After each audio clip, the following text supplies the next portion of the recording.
ஆண்டவருடைய நாமம் மகிமைப்படுவதாக. சபையிலே நாம் கடந்த 2 வாரங்களாகவோ இல்லை என்றால் அதற்கு மேலாகவோ தேவன் நம்மோடு பேசிக்கொண்டிருப்பது நம்முடைய குடும்ப வாழ்க்கை, தேவனுடைய ராஜ்யம் நம்முடைய குடும்பத்தில் கட்டப்பட வேண்டும். அதை 2 வாரங்களுக்கு முன்பாக பார்த்தோம். கடந்த வாரமும் அதே போல நம்முடைய 2 சாட்சிகள் வேண்டும் என்றும் நாம் தியானித்தோம். நம்மை குறித்து தேவன் மாத்திரம் சாட்சி கொடுப்பார் என்று சொல்லிக்கொண்டு நாம் போய்விட முடியாது. என்னுடைய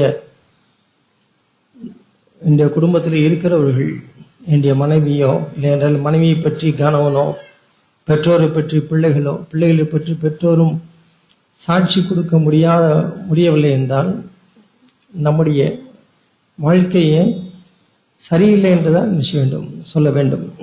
ஆகவே தான் இயேசு தன்னுடைய வாழ்நாள் காலத்தை முடித்துவிட்டு அவர் போகும் பொழுது, தேவன் சாட்சி, என்னோடு கூட 3 வருடம் இருந்த நீங்களும் சாட்சிகளாய் இருப்பீர்கள் என்று சொன்னார். அவரோடு கூட இருந்து 3 வருட காலம் அவர் ஒவ்வொரு சந்தர்ப்பத்திலும் எப்படி நடந்து கொண்டார், ஒவ்வொரு வாழ்விலும் தாழ்விலும் எப்படி நடந்து கொண்டார் என்று அவரோடு கூட இருந்து கண்ணார கண்டவர்கள் அவர்கள் சாட்சி என்று சொன்னார். அதைத்தான் கடந்த வாரத்தில் நாம் தியானித்தோம். நான் அதிகமாக இந்த நாட்களிலும் பாரப்படுகிறது, இல்லை என்றால் ஆண்டவர் எனக்கு உணர்த்துகிறது, தேவன் விரும்புகிற அந்த குடும்ப வாழ்க்கை இல்லாமல் சபையில நாம் ஒரு அங்கத்தினராகவோ இல்லை என்றால் சபையில நான் ஒரு வேலைகளை செய்கிறவனாகவோ, பொறுப்புகளை ஏற்றுக்கொண்டு செய்கிறவனாகவோ, இல்லை என்றால் ஊழியத்தை பார்க்கிறவனாகவோ நான் இருப்பேன் என்றால் என்னை நானே நான் வஞ்சித்துக் கொண்டுதான் நினைக்கிறேன். நான் இருக்கிறேன். குடும்ப வாழ்க்கை அவ்வளவு அதிமுக்கியத்துவமான ஒரு வாழ்க்கை. அதை சபையில ஒவ்வொரு வருகிற ரெகுலராக சபைக்கு ஒழுங்காய் வந்து கொண்டிருக்கிற ஒவ்வொரு தனிப்பட்ட மகனும் மகளும், இல்லை என்றால் தனிப்பட்ட ஒரு சகோதரனும் சகோதரியும், தனிப்பட்ட குடும்பமும் என்ன செய்திருக்க வேண்டும், அதை அறிந்திருக்க வேண்டும். ஒருவேளை அந்த இலக்கை நான் அடையவில்லையே என்று சொல்லி அதுக்காக நான் நம்ம எல்லாரையும் மன முறிவோ இல்லை என்றால் மன மடிவோ நான் அடைவதற்கு நான் இங்கே பேச வரவில்லை. நம்முடைய இலக்கு அதுவாகத்தான் நினைச்ச வேண்டும், இருக்க வேண்டும். அந்த இலக்கு இல்லாமல் நான் சபையில வந்து செய்கிற எல்லாமே விருதாவைத்தான் நிச்சயம் இருக்கும். அவைகளினால் ஒரு பிரயோஜனமும் நிச்சயாது, அவைகளினால் ஒரு பிரயோஜனமும் இருக்காது. ஒரு சண்டே ஸ்கூல் ஒரு டீச்சர், இல்லை என்றால் ஒரு டீச்சர் தன்னுடைய மாணவர்களை பார்த்து இப்படி கேட்கிறார், நான் என்னுடைய வீடு, பங்களா, கார் இவைகளெல்லாம் விற்று நான் ஆண்டவருக்கு கொடுத்து விட்டால் நான் எனக்கு பரலோகம் கிடைக்குமா என்று கேட்கிறார். உடனே அங்கே உள்ள மாணவர்கள், அவருடைய ஸ்டூடெண்ட்ஸ் எல்லாமே சொல்றார்கள், கிடைக்கவே கிடைக்காது அப்படின்னு சொல்றார். உடனே அடுத்த போல, இவ்வளவு நான் இந்த ஊழியங்கள் எல்லாம் செய்தால் எனக்கு பரலோகம் கிடைக்குமா என்று கேட்கிறார். உடனே அந்த சின்ன வயசுல உள்ள ஸ்டூடெண்ட்ஸ், அந்த மாணவர்கள் எல்லாரும் சொல்கிறார்கள், கிடைக்கவே கிடைக்காது, கிடைக்காது. அப்ப எப்படிதான் கிடைக்கும்? ஒருத்தன் சாகாவிட்டால் எப்படி பரலோகம் கிடைக்கும் என்று அவன் சொல்கிறான். அந்த மாணவனுக்கு, சின்ன பையனுக்கு அவனுக்கு தெரிந்தது, ஒருத்தன் செத்தாத்தானே கணிச்சும் மோட்சம்னு ஒன்று போக முடியும். நீ வீடை வித்துட்டேன், ஊழியம் செஞ்சிட்டேன்னு சொல்றியே என்று என்ன செய்கிறான் அவன் சொல்லுகிறான். அது நல்ல ஒரு அவனுக்கு தெரிந்த அந்த கருத்து மிகவும் ஆழமானது. அவன் கொச்சையாய் சாதாரணமாக சொல்கிறான், ஒருவன் மரிக்காவிட்டால் என்ன செய்ய முடியாது, மோட்சம் என்பதை என்ன செய்ய முடியாது, காண முடியாது. அதே போலத்தான் குடும்பம் என்கிற ஒரு வாழ்க்கையில கூட ஒருவர் மறிக்காவிட்டால், சுயத்திற்கு மறிக்காவிட்டால் நீ எதையே பார்க்க முடியாது. இந்த குட்டி பரலோகம் என்று சொல்கிறோமே, பரலோகராஜ்யம் வர வேண்டும் என்று சொல்கிறோமே, இவைகள் எல்லாம் பார்க்கவே முடியாது. நாம் சுயத்திற்கு மறிக்காவிட்டால், கணவனோ மனைவியோ சுயத்திற்கு மறிப்பதற்கு ஆயத்தமாய் நாம் வராவிட்டால், சபைக்கு வருவதனால் ஒரு பிரயோஜனமும் இல்லை. நான் மொட்டையாய் சொல்கிறேன், சபைக்கு வருவதனால் உங்களுக்கு ஒரு பரலோகத்தையும் என்ன செய்ய முடியாது, பார்க்க முடியாது. ஒரு சாதாரண ஒரு சின்ன வகுப்பு படிக்கிற ஒரு மாணவன் கூட அவன் என்ன செய்து விட்டான், அவன் சொல்லுகிறான், ஒருவன் மறிக்காவிட்டால் என்ன செய்ய முடியாது, பரலோகம் அவத்தை காண முடியாது. அதே போல சபையிலே நாம் எத்தனை வாரங்கள் வந்தாலும், எத்தனை வருஷங்கள் வந்தாலும், ஒருவருக்கொருவர் சுயத்துக்கு மறித்து தேவன் வாசம் செய்யும் ஒரு இடமாக தங்களுடைய குடும்பத்தை மாற்றாவிட்டால், அவருடைய வாழ்க்கையினால், அவருடைய நடவடிக்கைகளினால், அவருடைய ஊழியங்களினால் ஒரு பிரயோஜனமும் அவர்களுக்கு இருக்காது. சபை ஏன் தேவன் அப்படி சபையிலே ஆழமாய் அதை திரும்பவும் உணர்த்துகிறார்? நம்முடைய இலக்கு அதுவாய்த்தான் நினைச்ச வேண்டும், இருக்க வேண்டும். நான் அதற்கு ஒரு வசனத்தை நான் காண்பிக்கிறேன். எபேசியர் 3வது அதிகாரம் 14வது வசனம். எபேசியர் 3வது அதிகாரம் 14வது வசனம். நான் 13வது வசனத்திலிருந்து நான் வாசிக்கிறேன். ஆகையால் உங்கள் நிமித்தம் நான் அனுபவிக்கிற உபத்திரவங்களினால் நீங்கள் சோர்ந்து போகாதிருக்க வேண்டிக் கொள்கிறேன். அவைகள் உங்களுக்கு மகிமையா இருக்கிறதே. இது நிமித்தம் நான் பரலோகத்திலும் பூலோகத்திலும் உள்ள முழு குடும்பத்துக்கும் நாம காரணராகிய நம்முடைய கர்த்தராகிய இயேசு கிறிஸ்துவனுடைய பிதாவை நோக்கி முழங்கால் படியிட்டு, நீங்கள் அவருடைய ஆவினாலே உள்ளான மனுஷனின் வல்லமையாய் பலப்படவும், விசுவாசத்தினாலே கிறிஸ்து உங்கள் இருதயங்களில் வாசமாயிருக்கவும், நீங்கள் அன்பிலே வேறொன்றி நிலை பெற்றவர்களாகி சகல பரிசுத்தவான்களோடும் கூட கிறிஸ்துவின் அன்பின் நகலமும் நீளமும் ஆழமும் உயரமும் என்னதென்று அறிந்து அறிவு கிட்டாத அந்த அன்பை அறிந்து கொள்ள வல்லவர்களாயும் தேவனுடைய சகல பரிபூர்ணத்தால் நிறையப்படவும் அவர் தமது மைமனுடைய ஐஸ்வரியத்தின்படியே உங்களுக்கு அனுக்கிரம் பண்ண வேண்டும் என்று வேண்டிக் கொள்கிறேன். இது பெரிய நீண்ட வசனம், ஃபுல் ஸ்டாப்பே இல்லாம என்ன செய்து கொண்டே இருக்கிறது. நானும் ஃபுல் ஸ்டாப் வரும்னு பார்த்து கொண்டே இருக்கிறேன், வரவே இல்லை. இத்தனையும் அவர் சொல்லிக்கொண்டு, இத்தனை காரியங்களையும், எல்லாமே வாழ்க்கைக்கு ஒரு தேவையான அத்தனை காரியங்களும் சொல்லிக்கொண்டு போகும் பொழுதே அதற்கு ஆரம்பமாக என்ன சொல்கிறார், நான் பரலோகத்திலும் பூலோகத்திலும் உள்ள முழு குடும்பத்திற்கும் நாம காரணராகிய இயேசு கிறிஸ்து. பரலோகத்தில் போனாலும் சரி, இந்த பூலோகத்தில் இருந்தாலும் சரி, இந்த குடும்பம், ஃபேமிலி என்கிற ஒரு கான்செப்டுக்கு முதல் காரணம் யார் தான்? இயேசு கிறிஸ்து. முதல் காரணர் இயேசு கிறிஸ்து. இந்த குடும்பம், ஃபேமிலி செட்டப், குடும்பம் என்கிற ஒரு அமைப்பை தேவன் அவ்வளவாய் என்ன செய்கிறார், அவர் அங்கீகரிக்கிறார், கனப்படுத்துகிறார். இந்த குடும்பம் என்கிற ஒரு அமைப்பை அவ்வளவாய் அங்கீகரிக்கிறார், கனப்படுத்துகிறார். ஏனென்றால் அதனுடைய ஆரம்ப கர்த்தாவே யாருதான்? அவர்தான். மனுஷன் தனிமையா இருந்த பொழுது அது நல்லதல்ல என்று சொல்லி அவனுக்கு என்ன செய்தார், ஒரு குடும்பத்தை உண்டாக்கினார். இவைகளெல்லாம் நாம் ஒவ்வொரு திருமணத்திலும் நான் கேள்விப்படுகிற ஒரு வார்த்தை. ஆனால் அந்த குடும்பத்திலே தேவன் வாழ விரும்புகிறார் என்பது நமக்கு தெரியுமா? அந்த முதல் குடும்பத்திலே அதற்கு காரணராகிய இயேசு பிதாவும் அவரோடும் அதிலே தங்க வேண்டும் என்று விரும்புகிறார் என்பது தெரியுமா? அதைத்தான் அவர் விரும்பினார். கடந்த நாட்களில் நாங்கள் கோயம்புத்தூருக்கு அந்த திருமணத்திற்கு சென்ற பொழுது சகோதரன் சாமுவேல் அவர்கள் பகிர்ந்து கொண்ட பொழுது இதைத்தான் சொன்னார்கள். அந்த குடும்பத்திலே தேவன் ஏன் ஒரு குடும்பத்தை உருவாக்குகிறார்? அவரும் பிதாவும் ஒன்றாயிருந்தது போல அவரும் மற்றவர்களும் ஒன்றாயிருக்க வேண்டும் என்று விரும்புகிறார். அவரும் அவருடைய சீஷர்களும் ஒன்றாயிருக்க வேண்டும் விரும்புகிறார். அப்படி போலவே கணவனும் மனைவியும் என்ற ஒரு விஷயம் வேண்டும். ஒன்றாயிருக்கும் பொழுது பிதாவும் குமாரனும் எங்கே நினைச்சுவார், அவர் தங்குவார். அப்படிப்பட்ட குடும்பங்களைத்தான் இன்றைக்கு தேவன் என்ன செய்கிறார், அவர் எதிர்பார்க்கிறார்.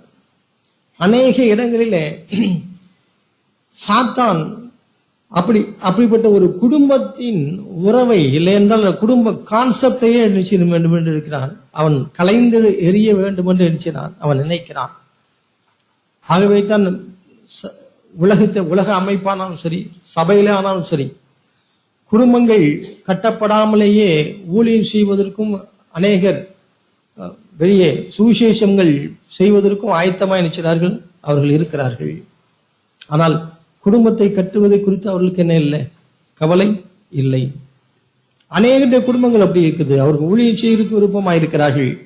நானும் என் தேவனும் என்று சொல்லி இருக்கிறவர்கள் அநேகர் இருக்கிறார்கள். ஆனால் அவருடைய சாட்சி அவருடைய குடும்பங்களிலே நினைச்சதில்லை, இல்லை. அதை பற்றி அவர்கள் கவலைப்படுகிறதும் இல்லை. இது ஒரு டிசப்ஷன், இது ஒரு வஞ்சனை.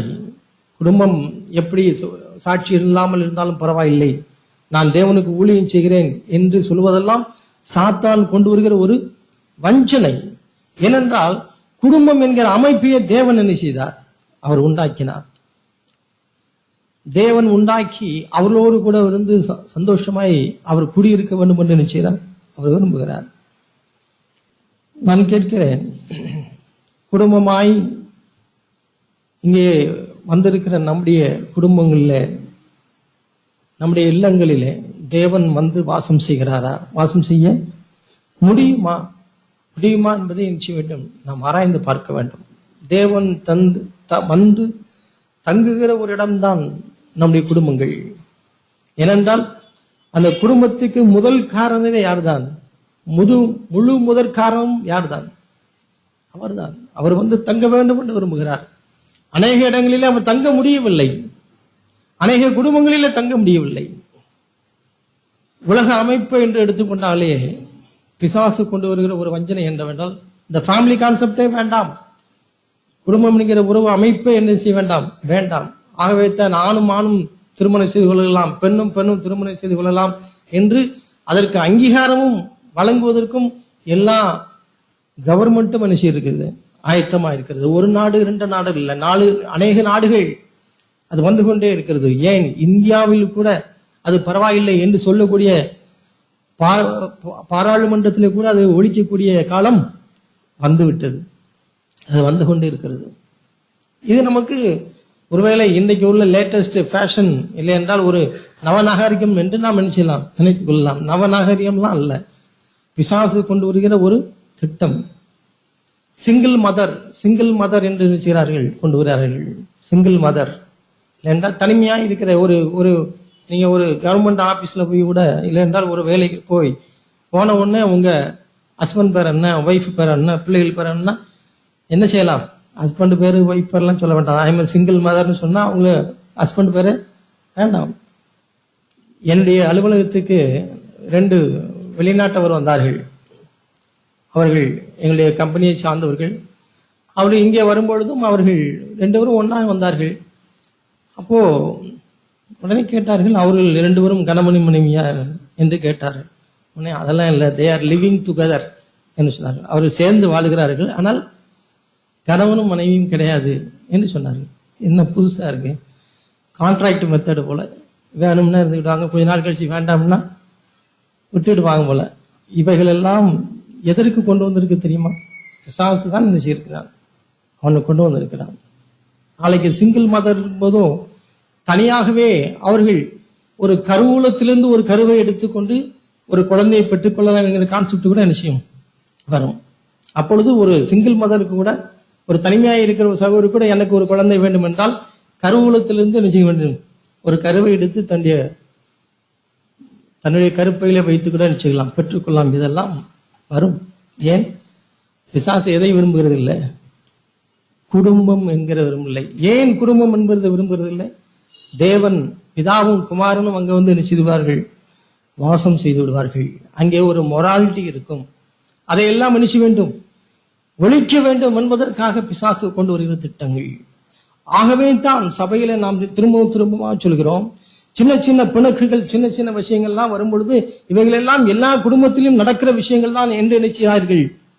அதை தள்ளி போடாதீர்கள், அதை ஒத்திவைக்காதீர்கள்.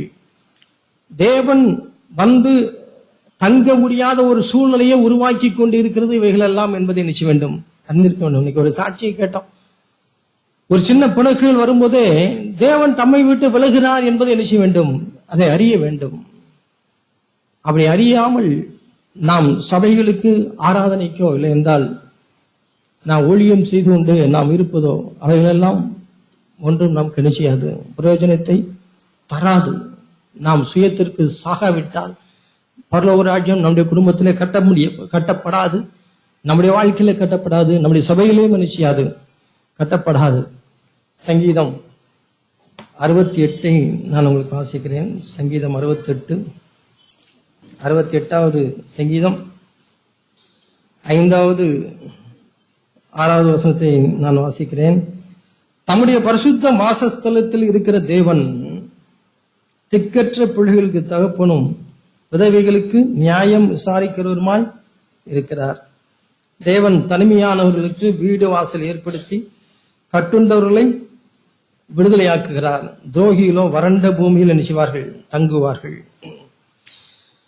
பாருங்கள், பரிசுத்த ஸ்தலத்தில் பரிசுத்த வாசஸ்தலத்தில் இருக்கிற தேவனுக்கு ஐடென்டிபிகேஷன் என்ன தெரியுமா?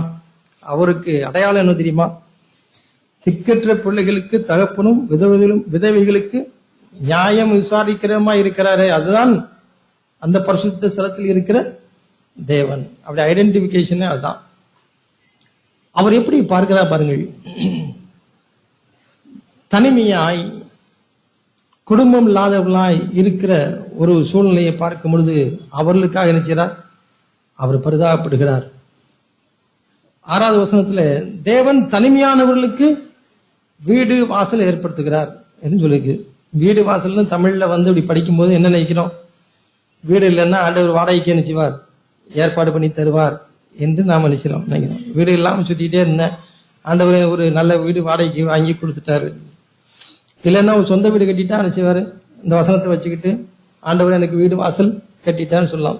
ஆங்கிலத்தில் வீடு வாசல்னா இல்லை, அதுல எப்படி இருக்குன்னா ஃபேமிலின்னு இருக்கு. ஒருவன் தனிமையாய் லோன்லின்னா எல்லாரும் சூழல் இருந்தா கூட அவன் எப்படி இருப்பான்? தனிமையாய் உணர்வுலே தனிமையாய் நிச்சயவான் இருப்பான். அப்படி தனிமையாய் இருக்கிற ஒரு மனுஷனுக்கு அவர் எதை ஏற்படுத்துகிறார்? குடும்பத்தை ஏற்படுத்துகிறார். வீடு வாசல்ங்கிறது தமிழ்ல இருக்கு, அதை குடும்பத்தை ஏற்படுத்துகிறார். கட்டுண்டவர்களை குடும்பத்தை ஏற்படுத்தி கட்டுண்டவர்களை என்ன செய்கிறார்? விடுதலையாக்குறார். இப்போ குடும்பம்ங்கிறது எவ்வளவு பெரிய அமைப்புன்னு பாருங்க. ஒரு மனுஷன் ஒரு தவங்கி கொண்டு இருக்கும் பொழுது, ஒரு திக்கற்ற ஒரு சூழ்நிலை அவன் இருந்து அவன் திணறிக் கொண்டு இருக்கும் பொழுது, அவன் தனிமையாய் அவன் நினைக்கும் பொழுது அவனுக்கு என்னென்ன ஏற்படுத்துகிறார்? ஒரு குடும்பத்தை ஏற்படுத்துகிறார். இன்னைக்கு சபையில கூட நிறைய விதவைகள் இருக்கிறார்கள், கைவிடப்பட்டவர்கள் இருக்கிறார்கள், தன்னுடைய மனைவி இருந்தவர்கள் இழந்தவர்கள், கணவனை இழந்தவர்கள் எல்லாம் இருக்கிறார்கள். அவர்களுக்கு எல்லாருக்குமே சபை என்பது என்னதான் இருக்கிறது? ஒரு பெரிய குடும்பமாய் இருக்கிறது. சபை ஒரு குடும்பமாய் இருக்கிறது. அவர்கள் தனிமையாய் தங்களில் உணரும் போது அவர்களுக்கு தேவன் நினைச்சார், ஒரு குடும்பத்தை ஏற்படுத்தி அதை சபையில நினைச்சார், அவர்களை பராமரிக்கிறார். இது ஒரு பக்கம் இருக்கட்டும். தனிமையாய் இருக்கிறவர்களுக்கு வீடு வாசலை ஏற்படுத்தி கட்டுண்டவர்களை நினைச்சாராம் விடுதலையாக்குகிறார். இப்போ ஒருத்தருக்கு கல்யாணம் முடியுதுன்னு வச்சுக்கோங்களேன், அப்ப அவர் என்ன செய்யறார்? அவர் என்ன நினைக்கணும்? தேவன் என்னை நிச்சயிக்கிறார், என்னை விடுதலையாக்கும்படியாக எதிலே கொண்டு வைத்திருக்கிறார்? எனக்கு ஒரு குடும்பத்தை ஏற்படுத்தி இருக்கிறார். என்னை விடுதலையாக்கும்படியாக நான் ஏதோ ஒன்றுக்கு அடிமைப்பட்டு இருக்கிறேன். என்னுடைய நினைவுகளுக்கோ என்னுடைய சொந்த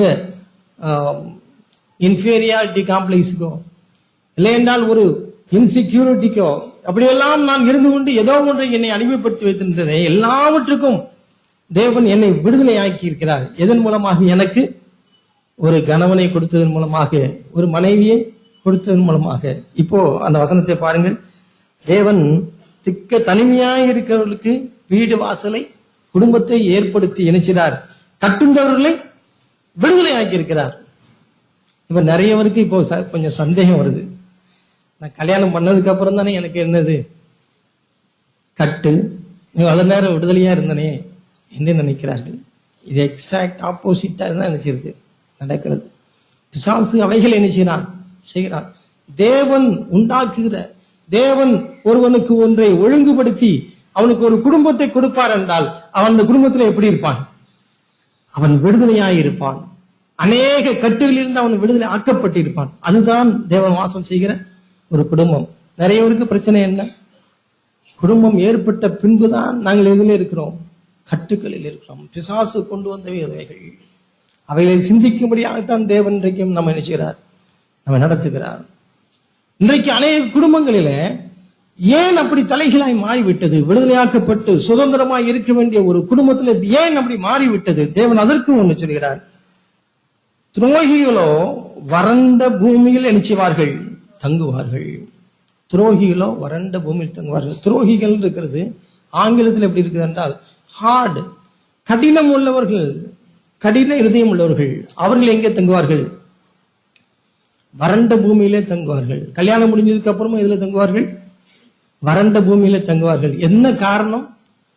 கணவன் மனைவிக்கு விரோதமாக கொஞ்சம் மன்னிப்பு கேட்கணும்னா கூட என்ன இருக்காது, இலகிய மனசே இருக்காது. அது கடினமான ஒரு மனதை இருக்கும் வரைக்கும் அங்க என்னதான் இருக்கும்? நாம் கணவனும் மனைவியோ பெற்றோரோ பிள்ளைகளோ ஒருவருக்கொருவர் மன்னிப்பு கேட்கக்கூடிய இலகிய இருதயம் இல்லாவிட்டால் நீங்கள் விடுதலையாக்கப்பட வேண்டிய குடும்பத்தில் இருந்தால் கூட உங்களுடைய வாழ்க்கை எப்படி இருக்கும்? வறண்ட பூமி போல் இருக்கும். ஏனென்றால் தேவன் அப்படியா நிச்சயித்திருக்கிறார், எழுதி வைத்திருக்கிறார். துரோகிகளோ இல்லை என்றால் கடின இருதயம் உள்ளவர்களோ அவர்கள் சபையிலே குடும்பத்திலே பாதுகாக்கப்பட வேண்டிய இடத்துல இருந்தால் கூட அவர்கள் வறண்ட பூமியிலே இருப்பது போல நினைச்சுவார்கள், அவர்கள் இருப்பார்கள். அது நமக்கு எவ்வளவு எச்சரிப்பாய் நமக்கு எவ்வளவு இருக்கிறது. 128வது சங்கீதத்தை பாருங்கள். கர்த்தருக்கு பயந்து அவர் வழிகளில் நடக்கிறவன் எவனோ அவன் பாக்கியவான். இது தனியா இருந்த மனுஷன். உன் கைகளின் பிரயாசத்தை நீ சாப்பிடுவாய், உனக்கு பாக்கியமும் நன்மையும் உண்டாய் இருக்கும்.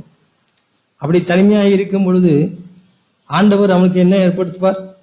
ஒரு குடும்பத்தை ஏற்படும் பொழுது அவனுடைய மனைவி அவன் வீட்டோரங்களில் கனிதரும் திராட்சை கொடியை போல் இருப்பார். அவனுடைய பிள்ளைகள் அவர்களுடைய பந்தியை சுற்றிலும் ஒலிவமர கன்றுகளை போல நினைச்சுவார்கள், இருப்பார்கள். இதோ கர்த்தருக்கு பயப்படுகிற மனுஷன் இவ்விதமாய் ஆசீர்வதிக்கப்படுவான். இவை எல்லாம் சரிதான். கல்யாணத்துல இதெல்லாம் நினைச்சிருவோம், நாங்கள் வாஸ்து தியானித்து விடுவோம். ஆனால் திருமணமாயி குடும்பமாயி நான் 5 வருடம் 10 வருடம் 15 வருடம் என்று இருக்கிற நமக்கு தேவனுக்கு பயப்படுகிற ஒரு மனுஷன் இவ்விதமாய் ஆசீர்வதிக்கப்படுவான் என்று பழைய உடன்படிக்கையிலே என்று சொல்லும் பொழுது இப்பொழுது என்னுடைய குடும்பம் எப்படி இருக்க வேண்டும்? என்னுடைய மனைவி என் வீட்டோரங்களில் கனிதரும் திராட்சை செடியை போல் இருக்கிறாள். வீட்டு ஓரம் அப்படின்னு தமிழ்ல இருக்குது, இங்கிலீஷ்ல இன் ஹவுஸ். உன்னுடைய வீட்டுக்குள்ள அவள் எப்படி இருப்பாள்? கனிதரும் திராட்சை செடியை போல இருப்பார். உன்னுடைய மனைவி உன்னுடைய வீட்டிற்குள்ளே கனிதரும் திராட்சை செடியை போல இருப்பார்.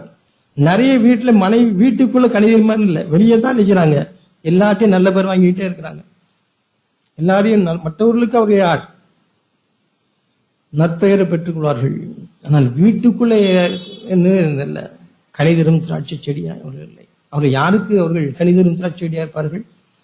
தன்னுடைய கணவனுக்கு, தன்னுடைய மனைவிக்கு, தன்னுடைய பிள்ளைகளுக்கு அவர்கள் திராட்சை செடியை போல இருப்பார்கள்.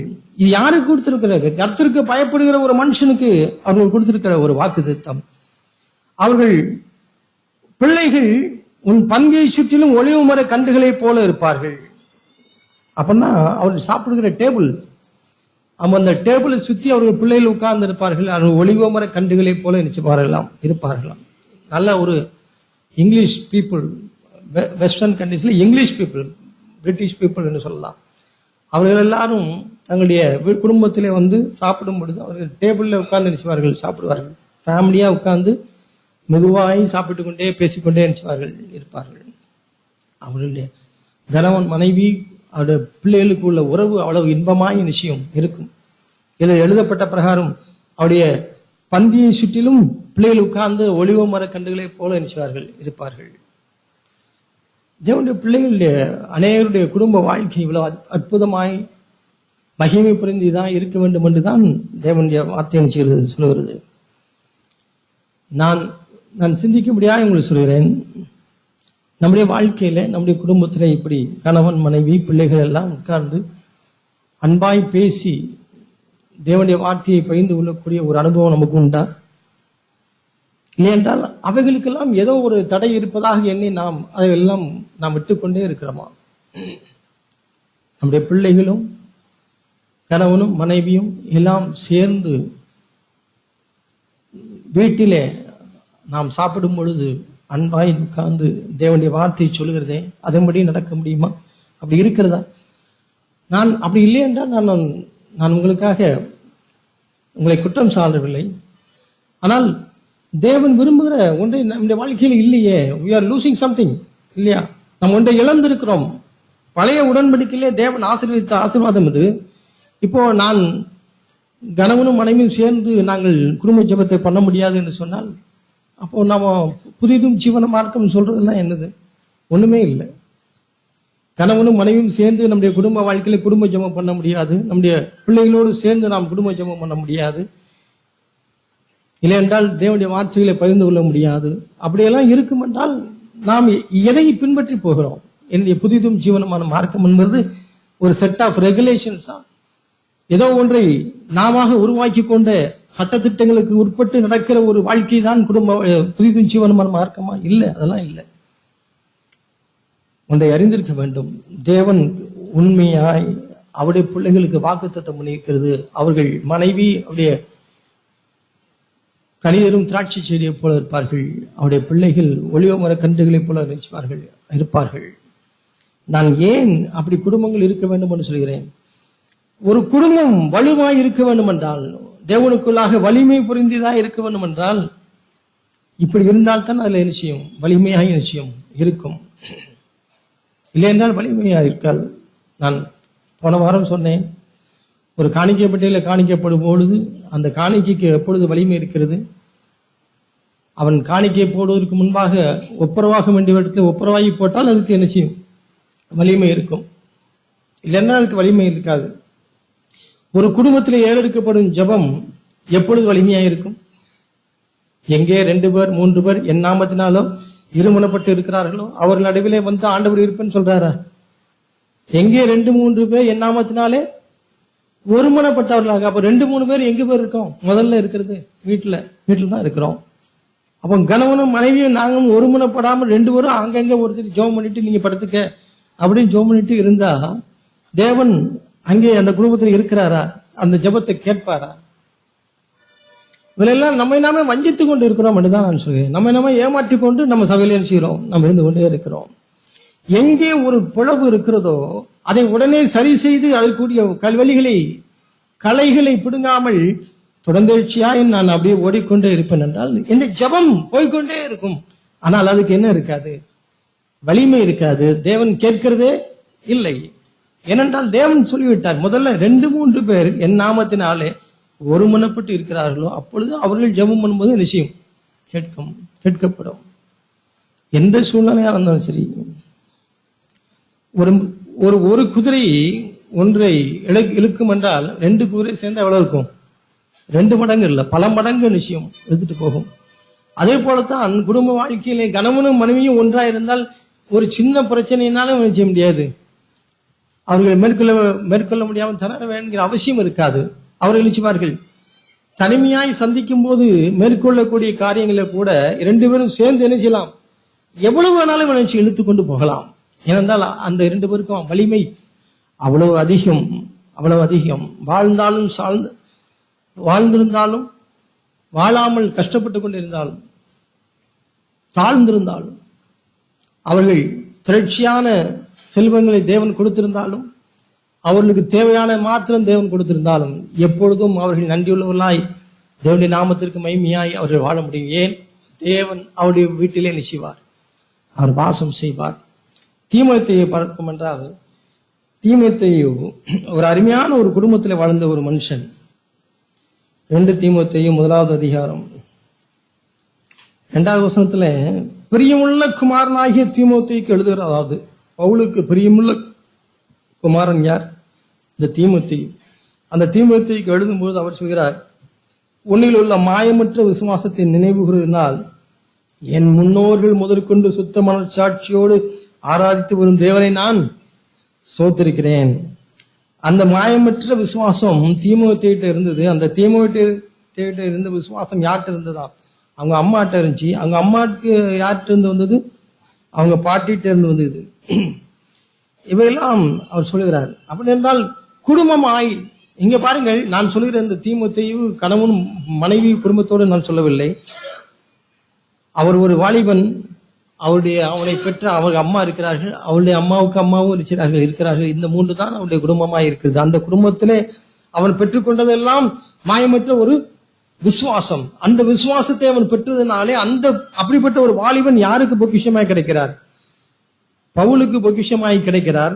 அவனை பாராட்டும் பொழுது அவர் என்ன எழுதுகிறார்? இது நிமித்தமாக நான் உன்மேல் என் கைகளை வைத்ததினால் உனக்கு உண்டான தேவ வரத்தை நீ அனல் மூட்டி எழுப்பி விடும்படி உனக்கு நினைப்பூட்டுகிறேன். தேவன் நமக்கு பயமுள்ள ஆவியை கொடாமல் பலமும் அன்பும் தெளிந்த புத்தியும் உள்ள ஆவியையே கொடுத்திருக்கிறார். இந்த பாருங்க, இப்படிப்பட்ட ஒரு நல்ல குடும்பத்துல என்ன இருக்கும் அப்படின்னா, பயமுள்ள ஆவி இருக்காதான், என்ன இருக்கும்? பலம், பவர். அந்த குடும்பத்திலே வல்லமை இருக்கும், பலம் இருக்கும், அன்பு இருக்கும். 3வது இதுல தெளிந்த புத்தின்னு இருக்கு. ஆங்கிலத்துல ஒரு இன்டர்பிரேஷன் NASBல டிசிப்ளின், செல்ஃப் கண்ட்ரோல்னு சொல்லுது. டிசிப்ளின் இருக்கும். ஒரு நல்ல ஒரு விசுவாசத்தை பெற்றிருக்கிற ஒரு குடும்பத்தில் என்ன இருக்கும் என்றால் பலம் இருக்கும். அப்படி ஜபத்துக்கு வலிமை இருக்கும். அப்படி ஜபம் கேட்கப்படும், அவருடைய ஜபம் கேட்கப்படும். அவருடைய குடும்பத்தில் அன்பு இருக்கும். 3வது அந்த குடும்பத்தில் என்ன இருக்கும்? செல்ஃப் டிசிப்ளின் விஷயம் இருக்கும். இந்த 3ம் தீமோத்தேயுக்கு எழுதும் பொழுது அப்போஸ்தலன் சொல்கிறார், தேவன் நமக்கு பயமுள்ள ஆவியை கொடாமல் பலமும் அன்பும் தெளிந்த புத்தியையும். இல்லை என்றால் ஒரு டிசிப்ளின் வாழ்க்கை வாழ்வதற்கு தேவன் செய்வார், உதவி செய்வார். இந்த 3 இல்லைன்னு வச்சுக்கோங்களேன், அநேக குடும்பங்கள்ல ஒரு செல்ஃப் டிசிப்ளின் வாழ்க்கையே இல்லை. ஆனாலும் அதை பற்றி அவர்கள் கவலை இல்லை. அவர்கள் ஜெபித்தால் எங்கே போகும்? அது பிசாசு அவருடைய பிள்ளைகளை என்ன செய்கிறான்? மேற்கொள்கிறான். அப்படி மேற்கொள்வதற்கு காரணம் என்ன? அவர்கள் பலவீனம் அடைந்து விட்டார்கள். அவர்கள் பலவீனம் அடைந்ததுக்கு காரணம் என்ன? அவர்களுக்குள்ள ஒரு மனம் இல்லை. ஆகவே அவர்கள் பலவீனம் அடைந்து விட்டார்கள். பலவீனம் அடைந்ததினால பிசாசு மேற்கொள்கிறான், அவருடைய பிள்ளைகளை மேற்கொள்கிறான். அங்கே ஒரே கூச்சல் குழப்பமாக எப்பவும் இருந்து கொண்டே இருக்கிறது. ஆனாலும் அவர்கள் செய்து கொண்டே இருக்கிறார்கள். அதை பற்றி கவலைப்படாமல் சபைக்கு வந்தும் போய் கொண்டும் வந்து கொண்டே இருப்பார்கள். ஏனென்றால் அவர்களுக்கு அது பிரையாரிட்டியாய் இல்லை. தேவன் நம்முடைய குடும்பத்திலே வாசம் செய்ய வேண்டுமே என்கிற அந்த பிரதான நோக்கம் அது அவர்களுக்கு பிரதானமாய் இல்லை. பிள்ளைகள் வேலைக்கு போயிட்டாங்களா, படிச்சுட்டாங்களா, பெரிய ஆளாயிட்டாங்களா, இதுதான் அவர்களுக்கு பிரதானமாய் இருந்து கொண்டே இருக்கிறது. தேவன் என்னை படைத்த நோக்கம், எனக்கு ஒரு குடும்பத்தை கொடுத்த நோக்கம், அவரும் பிதாவும் குமாரனும் என்னுடைய வீட்டிலே நிச்சய வேண்டும், வாசம் செய்ய வேண்டும். அதுதான். நான் எந்த ஐடி கம்பெனில வேலைக்கு போறேங்கிறத பார்க்க வர்றார் இல்லை. அநேக ஐடி கம்பெனி வேலைக்கு போனவங்களாம் மறுபடியும் விவசாயத்துக்கு கூட செய்றாங்க, வரலாமான்னு யோசிச்சுட்டு இருக்காங்க. அப்படி ஒரு காலம் எப்படியுமே சுழற்சியாகி போய்கொண்டு இருக்கணும். மனிதனுக்கு தேவை என்ன? உண்ண உடை, உடுக்க உடை, உண்ண உணவு, இருக்க இடம். இந்த 3ஐயும் அவனுடைய தேவைக்கும் பெற்றுக்கொள்ளலாம், தேவைக்கு அதிகமாகவும் பெற்றுக்கொள்ளலாம். நான் தேவைக்கு அதிகமாக பெற்றுக்கொண்டு ஒரு மனுஷனத்துல போய் உனக்கு எல்லாம் திருப்தியா இருக்கிறதா, உனக்கு சந்தோஷமா இருக்குன்னு கேட்டால்தான் தெரியும். பிரச்சனையே எனக்கு தான் இப்ப இருக்குது. என் பணத்தை வச்சுட்டு எப்படி காப்பாத்தன்னு தெரியல. என் கூட சேர்ந்தவனே என்ன செய்யறானே, எப்ப காலி பண்ணலாம்னு நினைக்கிறான். அவன்கிட்ட போய் கேட்டாதான் தெரியும். ஆனால் தேவன் நமக்கு கொடுத்திருக்கலாம் வாழ்ந்திருக்கவும் தெரியும், தாழ்ந்திருக்கவும் தெரியும். ஒரு குடும்பத்துக்கு நாம் திருமணம் செய்யும் பொழுது அதைத்தான் நிச்சயம் செய்யும். சுகத்திலும் சுகவீனத்திலும், வாழ்ந்திருந்தாலும் தாழ்ந்திருந்தாலும் நாங்கள் தேவனுக்கு உண்மையாய் நாங்கள் ஒருவர் முகம் பாராமல் பிறர் முகம் பாராமல் இருப்போம். இவைகளெல்லாம் நம்முடைய வலிமை இழக்கிறது. ஏன் ஒரு குடும்பத்திலே வலிமை இல்லை? அவர்கள் எங்கோ பிறர் முகம் பார்த்திருக்கிறார்கள். ஆகவே கணவனுக்கும் மனைவிக்கும் உள்ள இடத்துல என்ன வலிமை இல்லை. அப்படி குடும்பங்கள் இருக்கும்பொழுது பிசாசுக்கு வலிமை அதிகமாகிறது. இந்த அருமையான பிள்ளைகளே, அருமையான தேவனுடைய பிள்ளைகளே, தேவன் விரும்புகிற ஒரு அற்புதமான ஒரு வாழ்க்கையை நாம் வாழ வேண்டும் என்று தேவன் விரும்புகிறார். மல்கியா தீர்க்கதரிசி புத்தகத்தில் நான் இதை சொல்லி முடிக்க விரும்புகிறேன். மல்கியா இந்த ஃபேமிலி கான்செப்ட் எவ்வளவு முக்கியமானது என்பதைத்தான் நான் இங்கே சொல்லிக்கொண்டே வருகிறேன். 2ஆம் அதிகாரம் 10ஆம் வசனத்திலிருந்து நான் வாசிக்கிறேன். நம்ம எல்லாருக்கும் ஒரே பிதா இல்லையா? ஒரே தேவன் நம்மை சிருஷ்டித்தது இல்லையோ?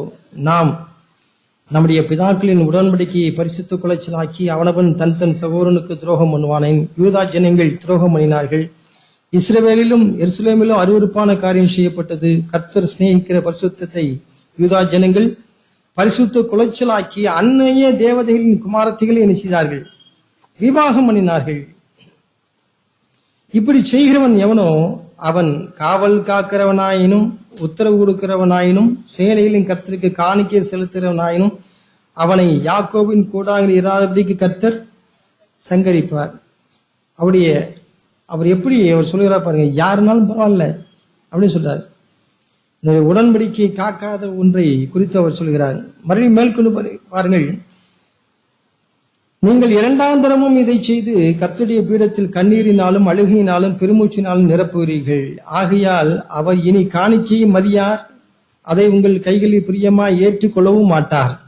ஏன் என்று கேட்கிறீர்கள்? கர்த்தர் உனக்கும் உன் இளவயது மனைவிக்கும் சாட்சியாய் இருக்கிறார். உன் தோழியும் உன் உடன்படிக்கையின் மனைவியா அவளுக்கு நீ துரோகம் பண்ணினாயே. பாருங்கள், தேவன் ஒன்றை அங்கீகரிக்கவில்லை என்று சொல்கிறார். அதற்கு காரணம் என்ன சொல்கிறார்? நீ உனக்கும் உன்னுடைய மனைவிக்கும் நான் நினைக்கிறேன் சாட்சியா இருக்கிறேன். உன்னுடைய மனைவிக்கு நீ துரோகம் பண்ணினாயே. ஆகையால் 15ஆவது வசனம், அவர் ஒருவனை அல்லவா படைத்தார், ஆவி அவனிடத்தில் பரிபூர்ணமாயிருந்தது, பின்ன ஏன் ஒருவனை படைத்தார்? தேவ பக்தியுள்ள சந்ததியை பெரும்படியாத்தானே. என்றால் தேவ பக்தியில் ஒரு குடும்பத்தை சபையிலே கட்டும்படியாகத்தானே, தேவ பக்தியுள்ள குடும்பமாக இருக்கும்படியாகத்தானே. ஏன் சபையிலே இதை நாம் வலியுறுத்துகிறோம்?